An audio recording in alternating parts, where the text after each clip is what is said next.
All right, so I'm done for the day. Got the radiator back on and hooked up. Air box is on top. A few of these other hoses and everything hooked all back up together.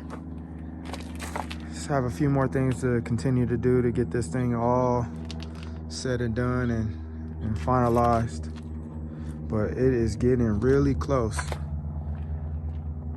Gotta replace the front windshield and then get all the body work done. It's getting really, really close.